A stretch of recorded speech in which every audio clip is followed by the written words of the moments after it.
പുകയിലയും തേയിലയും നമ്മളിലേക്ക് അടിച്ചേൽപ്പിക്കാൻ വേണ്ടി നമ്മളിൽ നിന്നും വെട്ടിമാറ്റിയ രണ്ട് ഉൽപ്പന്നങ്ങളാണ് ഓപ്പിയവും കനാബിസും അഥവാ കഞ്ചാവും. കഞ്ചാവിൻ്റെ പൂവോടുകൂടി വരുന്ന ഭാഗങ്ങൾക്ക് മാത്രമേ സൈക്കോട്രോപിക് സബ്സ്റ്റൻസ് അല്ലെങ്കിൽ ഈ NDPS ആക്ട് വരുള്ളൂ. നമ്മൾ ഉപയോഗിക്കുന്നത് ആയുഷ് സർക്കാർ തരുന്ന ഇലയാണ്. കേരളത്തിൽ വിൽക്കാൻ നമ്മൾ മെഡിക്കൽ പ്രിസ്ക്രിപ്ഷൻ, അതായത് പിന്നെ ഷെഡ്യൂൾഡ് E1 മെഡിസിനിലാണ് ഇത് ഇന്നും കിടക്കുന്നത്. നേരെ മറിച്ച് നമ്മുടെ കമ്പനി ഉത്തരേന്ത്യയിലാണ്. ഉത്തരേന്ത്യയിൽ നമ്മൾ ഓൺലൈനിൽ വിൽക്കുന്നതിന് ഇതൊന്നും ബാധകമല്ല. പക്ഷെ കഞ്ചാവ് കുരു വാങ്ങിയിട്ട് അതുകൊണ്ട് കുഴിച്ചിട്ട് കിളിച്ചു കഴിഞ്ഞാൽ കേരളത്തിൽ നിങ്ങൾ അകത്താവും. നമസ്തേ, ഞാൻ രാജനന്ദിനി. ഇന്ന് ഒരു പ്രത്യേക വ്യക്തിത്വത്തിനെ പരിചയപ്പെടുത്താനാണ് ഞാനിവിടെ വന്നത്. ഇദ്ദേഹം കേരളത്തിലെ ആദ്യത്തെ കന്നാബിസ് പ്രൊഡക്ട്സിനെ വിപണിയിലെത്തിക്കാൻ ലൈസൻസ് കിട്ടിയ ആദ്യത്തെ വ്യക്തിയാണ്. ഇദ്ദേഹം പറയുന്നത് നമുക്കൊന്ന് കേൾക്കാം. ഈ കന്നാബിസും ഇപ്പോൾ ഓപ്പറേഷൻ തൂഫാൻ രണ്ടും തമ്മിലുള്ള കൊളാബറേഷൻ നമുക്കൊന്ന് ഇദ്ദേഹത്തിൻ്റെ അടുത്ത് നിന്ന് തന്നെ മനസ്സിലാക്കാം. നമസ്തേ. ഞാൻ ആദ്യമായിട്ട് തന്നെ തൂഫാൻ എന്നുള്ള ഓപ്പറേഷനെ അങ്ങേയറ്റം ശ്ലാഘിക്കുകയും അഭിനന്ദിക്കുകയും ചെയ്യുന്നു. ആ ഓപ്പറേഷനോടൊപ്പം ചെയ്യേണ്ട ഒരു കാര്യം, കഴിഞ്ഞ കുറേ വർഷങ്ങളായിട്ട് സത്യസന്ധമായ ഒരു അന്വേഷണമോ അല്ലെങ്കിൽ ഇതിൻ്റെ രൂഢമൂലമായ റൂട്ടിലേക്ക് പോക്കോ ഇല്ലായിരുന്നു. അനവധി ചെറുപ്പക്കാർ ഇതിന് അടിമകളായിട്ട് ഇന്ന് അവരുടെ ഭാവി തുലാസിലാണ്. അപ്പോൾ ഈ തൂഫാൻ ഓപ്പറേഷൻ്റെ പ്രാമുഖ്യം കൊടുക്കേണ്ടത് റീഹാബിലിറ്റേഷന് വേണം. റീഹാബിലിറ്റേറ്റ് ചെയ്തില്ല എന്നുണ്ടെങ്കിൽ വലിയൊരു സമൂഹത്തിനെ നമുക്ക് നഷ്ടപ്പെടും. അത് സർക്കാർ കാര്യമായിട്ട് എടുക്കണം. എല്ലാ പഞ്ചായത്ത് തലത്തിലും റീഹാബിലിറ്റേഷൻ വേണം, ഡി അഡിക്ഷൻ സെൻറ്റർ വേണം. അങ്ങനെ എടുത്താൽ മാത്രമേ ജീവൻ മുക്തിയിൽ കൂടെ നമ്മുടെ നശിച്ചുപോയ ഒരു യുവതലമുറയെ തിരിച്ചുവിടാൻ പറ്റുള്ളൂ. അതുപോലെ തന്നെ ഏറ്റവും കൂടുതൽ തെറ്റിദ്ധരിക്കപ്പെട്ടിട്ടുള്ള രണ്ട് മൂല്യമുള്ള ഭാരതീയ ഔഷധങ്ങളാണ് കഞ്ചാവും കറപ്പും. ശരിക്കും വിദേശികൾ നമ്മളെ പറ്റിക്കാൻ വേണ്ടി ഒരു പ്രയോജനവുമില്ലാത്ത, നമുക്ക് രോഗങ്ങൾ ഉണ്ടാക്കുന്ന പുകയിലയും തേയിലയും നമ്മളിലേക്ക് അടിച്ചേൽപ്പിക്കാൻ വേണ്ടി നമ്മളിൽ നിന്നും വെട്ടിമാറ്റിയ രണ്ട് ഉൽപ്പന്നങ്ങളാണ് ഓപ്പിയവും കനാബിസും അഥവാ കഞ്ചാവും. അതിൽ തന്നെ കഞ്ചാവ് 3 തരത്തിലാണ്. കഞ്ചാവിനെ കുറിച്ച് ഇഷ്ടം പോലെ സ്റ്റോറീസ് ഉണ്ട്. കഞ്ചാവിൻ്റെ പേര് കന്നാബിസ് അഥവാ ഹെമ്പ് എന്നുള്ള പേരിലാണ്. അപ്പോൾ ഹെമ്പ് എന്നുള്ള ഒരു പേര് പറയുമ്പോൾ ആൾ പറയും അത് കഞ്ചാബിസ് ആണോ എന്ന് ചോദിക്കും. അത് 2-3 തരത്തിൽ ഇതിനെ വേർതിരിക്കണം. ഒന്ന് കനാബിസ് ഇൻഡിക്ക അഥവാ നമ്മുടെ ഇടുക്കി ഗോൾഡ് എന്ന് പറയുന്നതാണ് ലോകോത്തരമായ ഏറ്റവും നല്ല കഞ്ചാവ്. പിന്നുള്ളത് സത്യവ അഥവാ വിജയ് എന്ന് പറയും. വിജയ് സത്യവയാണ് ഇന്ന് ലോകത്ത് മൊത്തം കൃഷി ചെയ്യപ്പെടുന്നത്. ഇത് രണ്ടും കൂടാതെ രുദ്രാലി എന്ന് പറയുന്ന ഒരു ട്രാൻസ്ജെൻഡർ ഇനവും കൊണ്ടുണ്ട്. കൂടാതെ പുരുഷ കഞ്ചാവുണ്ട്. അപ്പോൾ അതിൽ 2 തരത്തിലാണ് നമ്മൾ കഞ്ചാവിനെ കാണേണ്ടത്. ഒന്ന് മെഡിസിനൽ കനാബിസ് അഥവാ ഔഷധ കഞ്ചാവ്. ആ കഞ്ചാവിൻ്റെ ലൈസൻസാണ് ആയുഷ് വഴി നമുക്ക് ലഭിച്ചിട്ടുള്ളത്.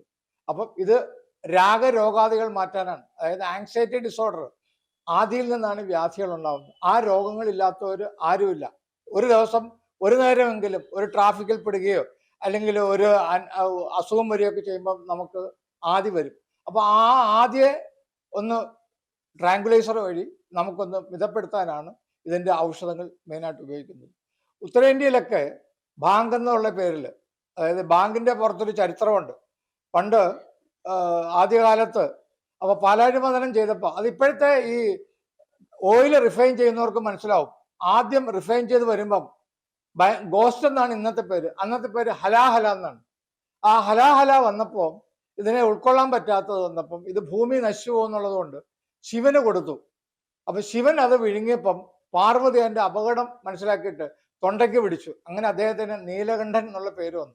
പക്ഷെ ആ ചൂട് താങ്ങാൻ പറ്റാത്ത കാരണം എന്താണ് ഇതിന് മറുമാർഗം എന്ന് അന്വേഷിച്ചപ്പോൾ ബാങ്ക് അന്നത്തെ പാലിൽ, കാമധേനുവിൻ്റെ പാലിലാണെന്ന് തോന്നുന്നു, കലക്കി കൊടുത്തു, അദ്ദേഹത്തിനെ ശാന്തനാക്കി എന്നാണ് പറയുന്നത്. എന്തായാലും വർഷങ്ങൾ ഇത്ര കഴിഞ്ഞിട്ടും ഇന്നും ഇതിനെ അറിയപ്പെടുന്നത് ശിവമൂലി എന്നാണ്. ഞാൻ പറയുന്നത് ഷോർട്ട് കട്ട് നോക്കി ഒരു സാധനവും പോയിക്കാതിരിക്കുക. സിഗരറ്റ് ആയാലും കഞ്ചാവായാലും ഒന്നും. അതിന് പകരം ഔഷധ കഞ്ചാവ് നിങ്ങൾ സേവിക്കുകയാണെങ്കിൽ നിങ്ങൾക്ക് മാനസിക ആരോഗ്യം, ശാരീരികമായിട്ടുള്ള ആരോഗ്യം നിലനിർത്താൻ പറ്റും. ഒരു ഡോക്ടറെ പ്രിസ്ക്രിപ്ഷനോടുകൂടി ചെയ്യാം. ബാങ്ക് ഉത്തരേന്ത്യയിലൊക്കെ എല്ലാ വീടുകളിലും ആബാലവൃദ്ധ ജനങ്ങളും ചേർന്ന് വിശേഷാവസരങ്ങളിലും കല്യാണാവസരത്തിനുമൊക്കെ ഇത് ഒന്നുകിൽ ഐസ്ക്രീമിൽ ഇത് കഴിക്കുമ്പോഴുള്ള ഗുണം, ഇതിനകത്ത് ജെലാറ്റിൻ ഉണ്ട്. അപ്പോൾ ജെലാറ്റിൻ എന്ന് പറഞ്ഞാൽ കൊലാജിനാണ്. അപ്പോൾ ജെലാറ്റിനും കൊലാജിനും കൂടെ ചേരുമ്പോൾ നമുക്ക് ഉണ്ടാവുന്ന കൊലാജിൻ ലോസ്, അതായത് മുട്ടുവേദന, ജോയിന്റ് പെയിൻ ഒക്കെ ഇല്ലാണ്ട് വരും. അതുകൂടാണ്ട് തന്നെ ഇതിന് നമുക്ക് ഇതിൻ്റെ ഒരു ഭാഗം എടുത്തിട്ട് അവിടെ ഇതിൻ്റെ ഇല അരച്ചിട്ടാണ് ബാങ്കാക്കിയാണ് ശിവക്ഷേത്രങ്ങളിലും മറ്റും അർച്ചിക്കുന്നതും പ്രസാദമായിട്ട് കൊടുക്കുന്നതും. ഇവിടെ നമുക്ക് അതുപോലെ തന്നെ ഇറച്ചിക്കറിയിൽ ഉപയോഗിക്കണമെന്നുണ്ടെങ്കിൽ ഇത് 2-3 സ്പൂൺ എടുത്തിട്ട് നെയ്യിൽ ഉരുക്കിയതിന് ശേഷം അത് ആ ഇറച്ചിക്കറി വാങ്ങാറാകുമ്പം അതിലിട്ട് കഴിഞ്ഞാൽ എല്ലാവർക്കും കഴിക്കാൻ നല്ല സ്വാദിഷ്ടമായിരിക്കും. ഒരുവിധ ഈ പറഞ്ഞ കണക്ക് കൊലാജന്റെ അസുഖങ്ങൾ മാറുകയും ചെയ്യും. ഞാനൊരു യാത്രക്കാരിയാണ്, ഇന്ത്യയിലുടനീളം സഞ്ചരിക്കുന്നയാള്. ഹിമാചലിൽ ഒരിക്കൽ പോയപ്പോൾ ഇതുപോലെ ഒരു ഹോം സ്റ്റേയിലാണ് താമസിച്ചത്. അവിടെ നിന്ന് എനിക്ക് ഈ കഞ്ചാവിന്റെ സീഡ്സിന്റെ ചമ്മന്തി തന്നു. നല്ല ടേസ്റ്റാണ്. അപ്പൊ അവര് പറഞ്ഞു സീഡ്സ് ആണെന്ന് പറഞ്ഞു തന്നെ. പറ്റാമോ എന്ന് വെച്ചപ്പോ ഇല്ല, ഇത് ഹൈലി പ്രോട്ടീൻ ആണെന്നാണ് അവർ പറഞ്ഞത്. നല്ല, വേറെ ഒരു പ്രശ്നവുമില്ല. നമുക്ക് ചമ്മന്തി, ഇപ്പൊ നമ്മുടെ ശരീരത്തിൽ പ്രോട്ടീൻ ചെല്ലണമെങ്കിൽ ഇത്തരം വിത്തുകൾ ഉപയോഗിക്കുന്നതിന് കുഴപ്പമില്ല. നമ്മൾക്കത് അറിയില്ലായിരുന്നു. ഞാനിപ്പോ അവിടെ പോയപ്പോഴാണ് എനിക്കത് മനസ്സിലായത്. പണ്ട് നമ്മുടെ ആയുർവേദത്തില് നല്ല സ്ട്രോങ് ആയ മരുന്നുകൾ ഉണ്ടായിരുന്നു. അന്ന് കഞ്ചാവ് ഉപയോഗിച്ചിരുന്നു എന്നാണ് എനിക്ക് മനസ്സിലാക്കാൻ സാധിച്ചത്. കാരണം എൻ്റെ വീടൊരു വൈദ്യ കുടുംബമാണ്. അപ്പൊ അവിടെ മുത്തശ്ശനൊക്കെ ഇത്തരം സാധനങ്ങളും കൂടെ ചേർത്തിട്ടുള്ള മരുന്നുകൾ ഉണ്ടാക്കിയിരുന്നു. പിന്നെ അത് നിരോധിച്ചു. അതിന്റെ പിന്നിൽ നമ്മളുടെ ആയുർവേദത്തെ അതിന്റെ ഇത് കുറയ്ക്കാനല്ല, വീര്യം കുറയ്ക്കാനും രോഗപ്രതിരോധ ശേഷി, നമ്മൾക്കുള്ള പ്രതിരോധ ശേഷി കുറയ്ക്കാനും അതുവഴി രോഗങ്ങൾ കൂടാനും. ഇന്നിപ്പോ ഹോസ്പിറ്റലിൽ നിറയെ ആൾക്കാരാ, തൃശ്ശൂർ പൂരത്തിന്റെ ആൾക്കാരാണ് ഉള്ളത്. അപ്പോ എന്തുകൊണ്ടാണ് ഇങ്ങനെ വന്നതെന്ന് നമ്മൾ ചിന്തിക്കുമ്പോൾ കഞ്ചാവും ഒരു ഇൻഗ്രീഡിയന്റ് ഇല്ലാത്തതിന്റെ കൂടെയല്ലേ? അങ്ങനെ ആയിരിക്കില്ലേ? കഞ്ചാവും കറുപ്പുമായിരുന്നു മെയിനായിട്ട് നമ്മുടെ ആരോഗ്യം നിലനിർത്തിയിരുന്നത്. അത് വിദേശികൾ ഈ നേരത്തെ പറഞ്ഞത് കണക്ക് വളരെയേറെ കഷ്ടപ്പെട്ട് അന്താരാഷ്ട്ര തലത്തിൽ ശ്രമിച്ചിട്ടും 1985 NDPS ആക്ടിൽ കനാബിസ് ഉൾപ്പെടുത്തിയത്. അപ്പോഴും അതിനകത്ത് ഒരു പ്രൊവിഷൻ ഇട്ടിട്ടുണ്ട്, കഞ്ചാവിൻ്റെ പൂവോടുകൂടി വരുന്ന ഭാഗങ്ങൾക്ക് മാത്രമേ സൈക്കോട്രോപിക് സബ്സ്റ്റൻസ് അല്ലെങ്കിൽ ഈ NDPS ആക്ട് വരുള്ളൂ. നമ്മൾ ഉപയോഗിക്കുന്നത് സർക്കാർ തരുന്ന ഇലയാണ്. ഇലയിൽ THC അഥവാ ടെട്രാ ഹൈഡ്രോക്യാനോബിഡോൾ കുറവായതുകൊണ്ട് ഇത് ഔഷധമായിട്ടാണ് നമ്മൾ ഉപയോഗിക്കുന്നത്. അപ്പം പഴയ ആളുകൾ ഇത് ശുദ്ധി ചെയ്യാന്നാണ് അതിന് പറയുന്നത്. പ്യൂരിഫൈ ചെയ്യുന്നതിന് പല മാർഗങ്ങളുണ്ട്. അതുപോലെ നമുക്കും കാർബോസിൽ എന്നൊക്കെ പറയുന്ന മാർഗങ്ങൾ കൂടെ നമ്മൾ ഇത് പ്യൂരിഫൈ ആയിട്ടാണ് ഔഷധങ്ങൾ ഉപയോഗിക്കുന്നത്. നമ്മുടെ പഴയ സഹസ്രയോഗത്തിൽ ക്ലാസിക്കൽ ടെക്സ്റ്റിലുണ്ട്. അതിലാണ് നമ്മുടെ മദനകാമേശ്വരി ലേഖ്യം വരുന്നത്. അതുപോലെ തന്നെ 2000 വർഷങ്ങൾക്ക് മുമ്പുള്ള കുജുമാരതന്ത്രം എന്നുള്ള ഗ്രന്ഥമുണ്ട്. അതുപോലെ തന്നെ ഈ ശ്രീലങ്കൻ ഗുരുവിൻ്റെ ഗ്രന്ഥമുണ്ട്. അങ്ങനെ അനേക ഗ്രന്ഥങ്ങൾ വഴിയാണ് ഇത് ഔഷധങ്ങൾ ഉണ്ടാക്കിയിരുന്നത്. പിന്നെ പാരമ്പര്യ വൈദ്യത്തിലും സിദ്ധവൈദ്യത്തിലാണ് കറുപ്പും കഞ്ചാവും അധികം ഉപയോഗിച്ചിരുന്നത്. ഇന്നും ക്യാൻസറിന് നവപാഷാണവും ദശപാഷാണവും സിദ്ധമായ ഔഷധങ്ങളാണ്. ബാങ്കും താങ്കളുടെ ഉൽപ്പന്നങ്ങളും തമ്മിലുള്ള വ്യത്യാസം എന്താണ്? ബാങ്ക് കഴിച്ചാൽ ശരീരത്തിന് കേടാണോ എന്നുകൂടി ആൾക്കാരെ സംശയമുണ്ട്. കാരണം ഇത് പലരും കാശിയിൽ പോകുമ്പോൾ ബാങ്ക് ലസ്സി കഴിക്കുന്നത് ഞാൻ അറിഞ്ഞിട്ടുണ്ട്. എനിക്ക് അതിനുള്ള അവസരം കിട്ടിയില്ല, എൻ്റെയും ആഗ്രഹമാണ്. പക്ഷേ അത് ശരീരത്തിന് കേടുവരുത്തുമോ? അതോ ഈ ഉൽപ്പന്നങ്ങളും ബാങ്കും ഏകദേശം ഒന്നായിട്ട് പോവോ എന്നും കൂടി അറിഞ്ഞാൽ. കാരണം ഇത് ഈ അവയർനെസ് പബ്ലിക്കിന് കൊടുത്താൽ നമുക്ക് ഈ കള്ളക്കടത്തും ഈ ഇത്തരം കഞ്ചാവിന്റെ റോങ് ബിസിനസ്സും നിർത്തി ആരോഗ്യപരമായ ഒരു രീതിയിൽ നമുക്കിതിനെ മാർക്കറ്റിൽ എത്തിക്കാൻ പറ്റില്ലേ? ചോദ്യം നല്ലതാണ്. കേരളത്തിലെ NDPS ആക്ടിൽ ഇവിടെ ഇതുവരെ ഇത് മാനുഫാക്ചറിങ്, അതായത് കൃഷിയോ ഇതിൻ്റെ ഉൽപ്പാദനത്തിൻ്റെയോ ലൈസൻസ് ഇതുവരെ വലുതായിട്ട് ആർക്കും കൊടുത്തിട്ടില്ല. അത് കാരണം കേരളത്തിൽ വിൽക്കാൻ നമ്മൾ മെഡിക്കൽ പ്രിസ്ക്രിപ്ഷൻ, അതായത് പിന്നെ ഷെഡ്യൂൾഡ് E1 മെഡിസിനിലാണ് ഇത് ഇന്നും കിടക്കുന്നത്.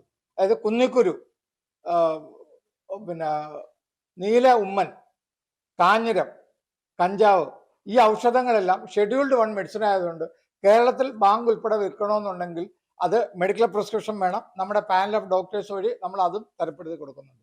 നേരെ മറിച്ച് നമ്മുടെ കമ്പനി ഉത്തരേന്ത്യയിലാണ്. ഉത്തരേന്ത്യയിൽ നമ്മൾ ഓൺലൈനിൽ വിൽക്കുന്നതിന് ഇതൊന്നും ബാധകമല്ല.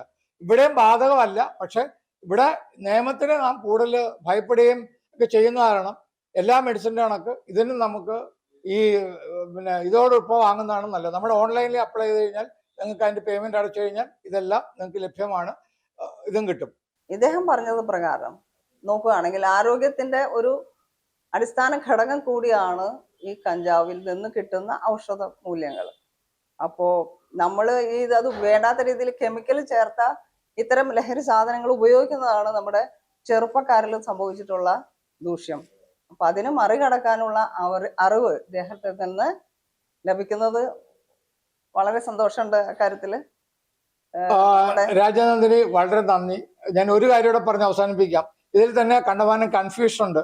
കഞ്ചാവിന്റെ സീഡ്സ് അഥവാ കഞ്ചാവിന്റെ അരി, അതിന്റെ പരിപ്പ്, അതിന്റെ എണ്ണ, ഇതെല്ലാം FSSAI ആണ്. അത് വാങ്ങുന്നതിന് ഒരു പ്രിസ്ക്രിപ്ഷൻ വേണ്ട. അത് FSSAI ആക്ടിൽ വരും, ഫ്രീ ആയിട്ട് അവൈലബിൾ ആണ്. പക്ഷെ കഞ്ചാവ് കുരു വാങ്ങിയിട്ട് അതുകൊണ്ട് കുഴിച്ചിട്ട് കിളിച്ചു കഴിഞ്ഞാൽ കേരളത്തിൽ നിങ്ങൾ അകത്താവും. അത് NDPS ആക്ട് നിങ്ങളെ അട്രാക്ട് ചെയ്യും. അപ്പൊ സൂക്ഷിച്ച് ഉപയോഗിക്കണം. ഇതിന്റെ എണ്ണ കേശത്തിന് നല്ലതാണ്. അതുപോലെ തന്നെ ഇതിന്റെ പ്രോട്ടീൻ, എണ്ണ എടുത്തതിന് ശേഷമുള്ള പ്രോട്ടീൻ നമുക്ക് സാധാരണ വേ പ്രോട്ടീനൊക്കെ കഴിച്ചു കഴിഞ്ഞാൽ ജിമ്മിലൊക്കെ പോകുന്നവർക്ക് കിഡ്നി കംപ്ലൈന്റ് ഉണ്ടാവാറുണ്ട് അതിന്റെ കോൺസെൻട്രേഷൻ കൊണ്ട്. ഇതൊരു ദിവ്യ അത്ഭുതമായ മരുന്നാണ്. അങ്ങനെ അനവധി മരുന്നുകളുണ്ട്. ഇപ്പോഴത്തെ സർക്കാരിനോടും എനിക്ക് പറയാനുള്ളത്, നിങ്ങൾ ഈ കഞ്ചാവിന്റെ റിസർച്ച് നടത്തി ഇത് നമ്മുടെ ഈ ഒരു സാമ്പത്തിക സ്രോതസ്സായിട്ട് ഇതിനെ ഉപയോഗിക്കണം. ഇൻഡസ്ട്രിയൽ ഹെമ്പിനെയും മെഡിക്കൽ കനാബിസിനെയും വീണ്ടും കേരളത്തിലേക്ക് പുനർജീവിപ്പിച്ചു കൊണ്ടുവന്നു കഴിഞ്ഞാൽ നമുക്ക് ആരോഗ്യ രംഗത്ത് തന്നെ കോടിക്കണക്കിന് ലാഭം ഉണ്ടാക്കാം. അതുപോലെ തന്നെ ഇൻഡസ്ട്രിയലൈസേഷനിൽ കൂടെയും നമുക്ക് ഇഷ്ടംപോലെ കാര്യങ്ങൾ ചെയ്യാൻ പറ്റും. നന്ദി, നമസ്കാരം.